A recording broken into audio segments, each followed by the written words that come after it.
السلام علیکم سامعین کرام. یہ جنبہ قادیانی ہے، یعنی ربوائی گروپ ہے، اور مشتاق ملک صاحب جو ہیں لاہوری گروپ ہیں جو مرزا صاحب کو نبی کبھی مانتے ہیں کبھی نہیں مانتے ہیں. بہرحال دونوں کی گفتگو ملاحظہ فرمائے. اور لاہوری گروپ وہ ہے جو اسمبلی میں جب حاضر ہوا تھا تو انہوں نے بھی اپنے ہاتھ صاف کر لیے تھے مرزا صاحب کی نبوت سے، کہ وہ کہہ رہے تھے وہ مجدد ہیں، مگر بیسیکلی ان کا اختلاف جو ہے میرا خیال وہ خلافت پر ہوا تھا. نبی تو دونوں ہی مانتے ہیں. تو اب ان دونوں کی ملک مشتاق صاحب اور ججا صاحب کی گفتگو ملاحظہ فرمائے، پھر آپ خود فیصلہ کر لیں. شکریہ.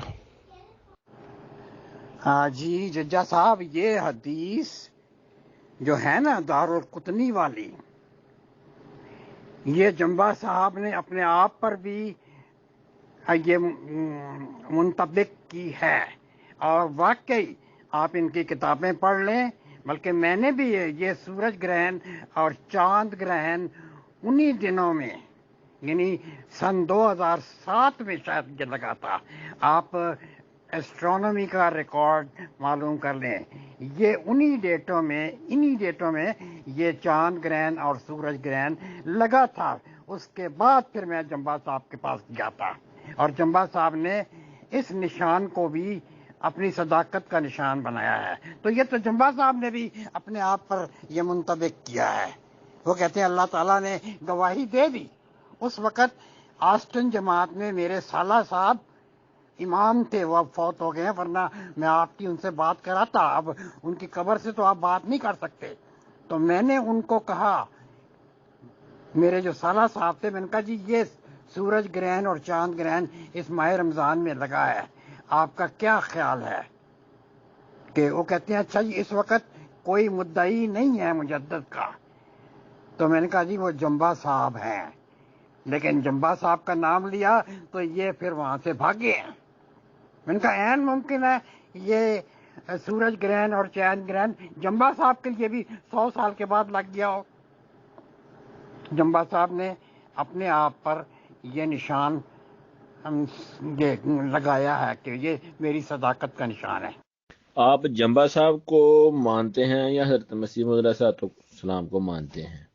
فیصلہ کر لیں دونوں میں سے ایک. تو اگلی بات بعد میں کروں گا، ساری بات کا آپ کا جواب دیتا ہوں. ججا صاحب پھر آپ وہ الٹی بات کر رہے ہیں.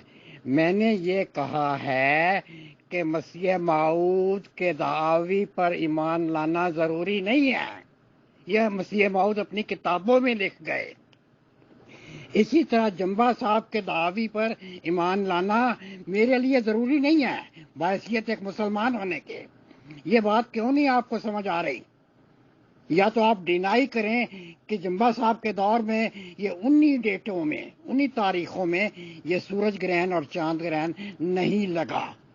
جب لگ گیا ہے، جنبہ صاحب نے دعویٰ کیا ہوا تھا، تو پھر آپ وہ دعویٰ جو ہے نا ان کا سمجھ لیں. لیکن وہ جنبہ صاحب کسی صورت میں بھی میری ایمان کا حصہ نہیں ہے.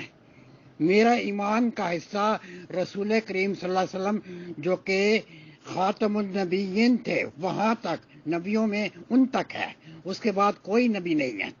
یہ ہے ایمان. ہاں، ان لوگوں کی مدد کرنی چاہیے. اگر یہ خدا کی طرف سے اشاعت اسلام کے لیے تعینات ہوتے ہیں اللہ تعالیٰ کی طرف سے، تو ان کی مدد کریں، لیکن ان کو ایمان کا حصہ نہ بنائیں. اس سے شرک پھیل جاتا ہے.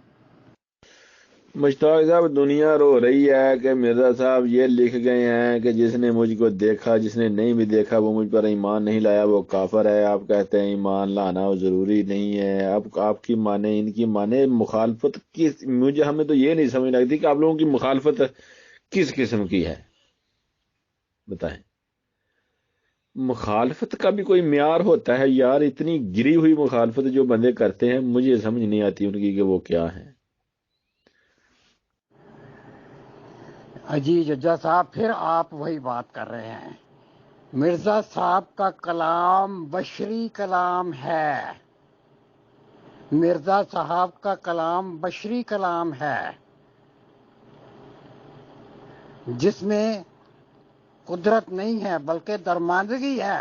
اگر انہوں نے کہا ہے کہ جو مجھے یہ نہیں مانتا وہ انہوں نے جماعت سے خارج ضرور کیا ہے تو کر دیں، کیا ہے، اسلام سے تو خارج نہیں کیا. ہاں کفر سے آپ کے مسلم معود نے آ کے فارغ کیا ہے.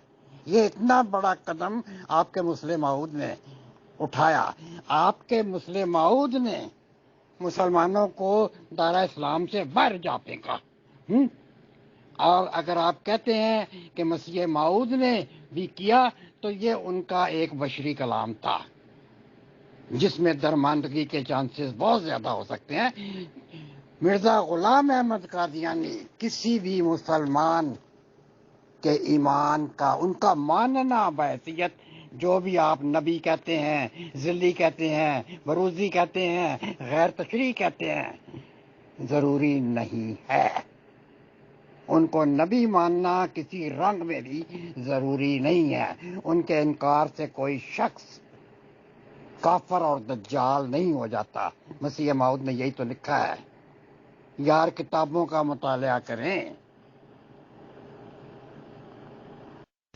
جی مسلمانوں کو مسیح موعود نے نہیں پھینکا، حضرت مسیح موعود علیہ الصلوۃ والسلام نے ہی پھینکا ہے.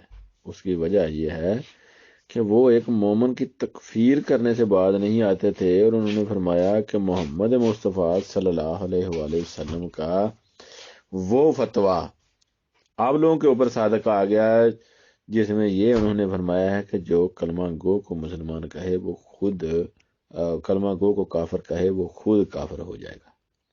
تو یہ فتویٰ جو ہے ان لوگوں نے خود اپنے اوپر جو ہے وہ صدر کیا ہے. آپ تو ایمان لاتے ہیں، آپ تو مانتے ہیں، لیکن آپ کہتے ہیں مجھے یہ نہیں ضرورت کہ میں ان کے اوپر لازمی ایمان لاؤں، ان کی بات مانوں. تو آپ یہ سمجھتے ہیں کہ نہیں ماننی تو نہ مانیں.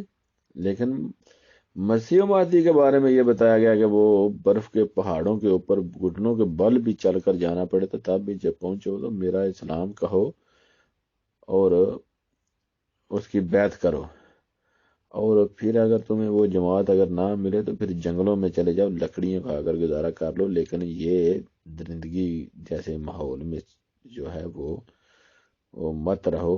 جلدی کوشش کرو کہ جماعت سے چمٹ جاؤ، مولویوں کے پیچھے گمراہ نہ ہو جاؤ. جی ججا صاحب، جیسے آپ کہتے ہیں آپ کا ایمان ہے مسیح موعود پہ، آپ ان کو اپنے ایمان کا حصہ سمجھتے ہیں، اور اس کے بعد جو خلیفے ہیں ان کا بھی آپ ایمان کا حصہ سمجھتے ہیں.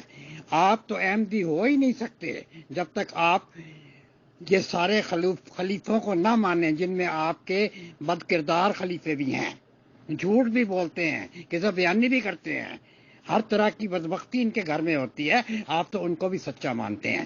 اچھا میں آتا ہوں دارالقطنی والی حدیث. مسیح موعود کا یہ فرمان ہے، ہم ہر اس حدیث کو ٹریش کین میں پھینکتے ہیں جو قرآن حکیم سے مطابقت نہیں رکھتی.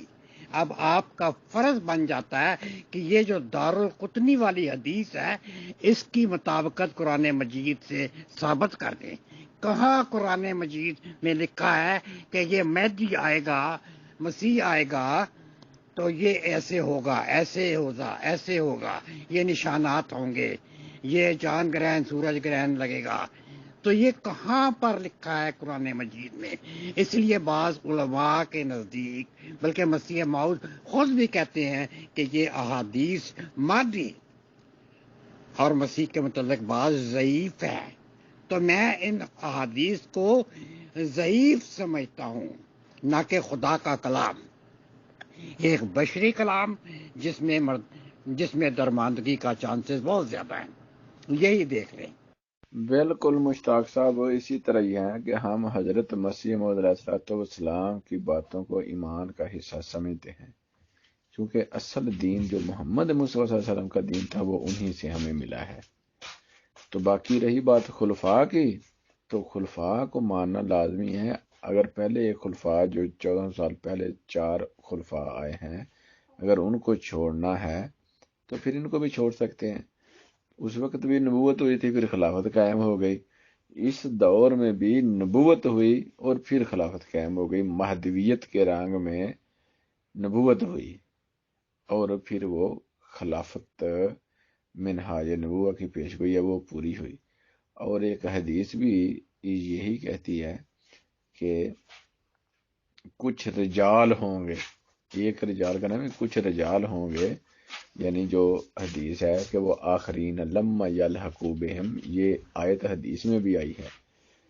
اور جب یہ آیت نازل ہوئی تو رسول اللہ صلی اللہ علیہ وسلم ایک مجلس میں بیٹھے ہوئے تھے جن میں عجم صرف حضرت سلیمان فارسی تھے اور باقی دوسرے عرب کندے تھے، لیکن رسول اللہ صلی اللہ علیہ وآلہ وسلم سے جب یہ سوال کیا گیا، ایک مرتبہ خاموش رہے، دو مرتبہ خاموش رہے، تین مرتبہ، تیسری مرتبہ انہوں نے جواب دیا کہ وہ سلیمان فارسی کی، یعنی اس کو دو معنی پہنائے جا سکتے ہیں، ایک اہل فارس کہا جا سکتا ہے، ایک عجم بھی کہا جا سکتا ہے، یعنی عرب کندھے تھے، کسی عرب کے کندھے کے اوپر ہاتھ آ جاتا نہیں آیا، لیکن ایک عجم کے کندھے کے اوپر ہی ہاتھ آیا کہ ان میں سے کچھ لوگ ایسے ہوں گے جو، تو وہ لوگوں کی بات کی ہے، تو اس وقت بھی کچھ لوگوں نے مل کر ہی اسلام قائم کیا، آج سے 1400 سال پہلے رسول اللہ صلی اللہ علیہ وسلم آئے اور بعد میں آپ کے صحابہ آپ کے ساتھ مل گئے،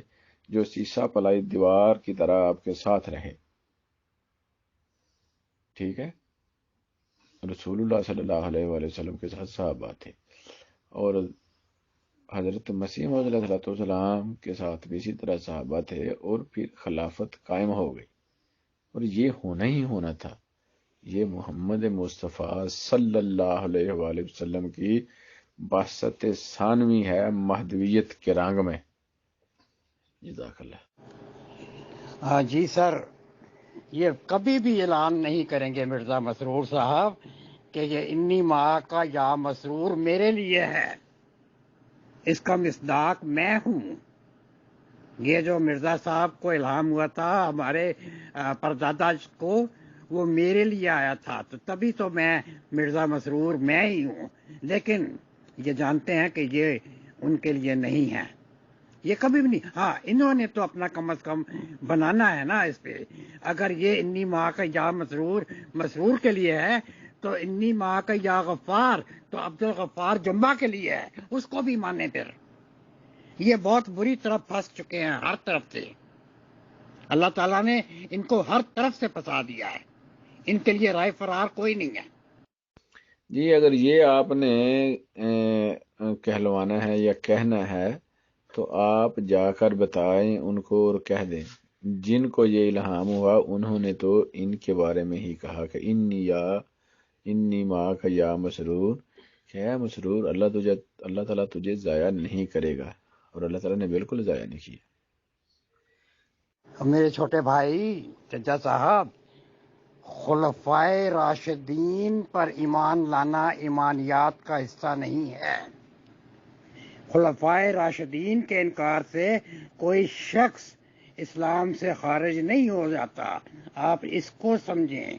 خلفائے راشدین انتظامی خلیفہ تھے، ان کو خداوند کریم نے آیت استخلاف کے عین مطابق نہیں بنایا تھا، اگر بنایا تھا تو ان کے نام پیش کر دیں۔ یہ دعویٰ نہ حضرت ابوبکر نے کیا، نہ حضرت عمر نے کیا، نہ حضرت عثمان نے کیا، نہ حضرت علی رضوان اللہ اجمعین، سب پر اللہ تعالیٰ کی رضا۔ تو انہوں نے نہیں کیا، اور ان کو ماننا ایک مسلمان کے لیے فرض نہیں ہے۔ اب میں آپ کو اپنا ایمان بتا دیتا ہوں، آپ کا بھی یہی ایمان ہے۔ آمنت باللہ و ملائکتہ و کتبہ و رسلہ والیوم الآخر، صاف کہتا ہے، صاف یہ آیت فرما رہی ہے کہ میں ایمان لایا اللہ تعالیٰ پر، تمام کتابوں پر، تمام رسولوں پر، اللہ تعالیٰ کے فرشتوں پر، اور یوم آخرت پر۔ اس کے علاوہ کوئی اور چیز ہے ہی نہیں۔ اس میں خلفائے راشدین بھی نہیں آتے میرے بھائی، اس نقطے کو سمجھیں۔ جب خلفائے راشدین نہیں آتے تو یہ خاندانی خلیفے کہاں سے آ جائیں گے؟ جی میں مرزا صاحب کو نبی مانتا ہوں، اور جو بھی نبی کا انکار کرتا ہے وہ کافر ہوتا ہے۔ آپ بہت بڑے کافر ہیں، آپ نے اس زمانے کے نبی کا انکار کیا، تو آپ تو آپ تو گمراہ ہو گئے، آپ کافر ہیں، بہت بڑے کافر ہیں۔ انشاءاللہ ابھی تو آپ کو محمد بن سلمان نے کافر کہنا ہے، پھر دیکھیں آپ کا وہ داخلہ خانہ کعبہ میں بند کروائے گا۔ آپ جیسے خبیث ہمیں وہاں نہیں چاہیے۔ جی السلام علیکم ورحمۃ اللہ۔ وہ مجھے جب خلیفہ ثالث کا نام آیا تو مجھے ایک واقعہ یاد آ گیا۔ مرزا ناصر نے کبوتر پالے ہوئے تھے اور اس کبوتر کو دانہ ڈالنے کے لیے پروفیسر نصیر خان کی بہن ڈاکٹر طاہرہ، اس وقت ڈاکٹر نہیں بنی تھی، طاہرہ خان، یہ آیا کرتی تھی قصر خلافت، جس کو آج کنجر خانہ کہتے ہیں۔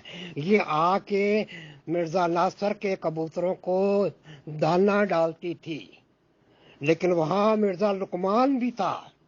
مرزا لقمان نے اس کبوتری پر دانہ ڈال دیا، یعنی طاہرہ خان پہ، جبکہ اس کے والد مرزا ناصر کو اس کبوتری کی ناک پسند آ گئی، طاہرہ خان کی ناک، اور اس نے اس وقت یہ مرزا ناصر جو ہے وہ رنڈوا ہو چکا تھا، اس کی بیوی فوت ہو چکی تھی، لہذا اس نے چیمہ صاحب جیسے لوگوں سے خوابیں دلوائیں کہ خواب آئی ہے کہ یہ طاہرہ خان کے ساتھ شادی یہ بابرکت ہوگی، اور بڑی دعائیں اور بڑی برکتیں دی گئیں کہ حضور اس وقت 73-74 سال کے تھے اور یہ طاہرہ خان 20-22 سال کی تھی۔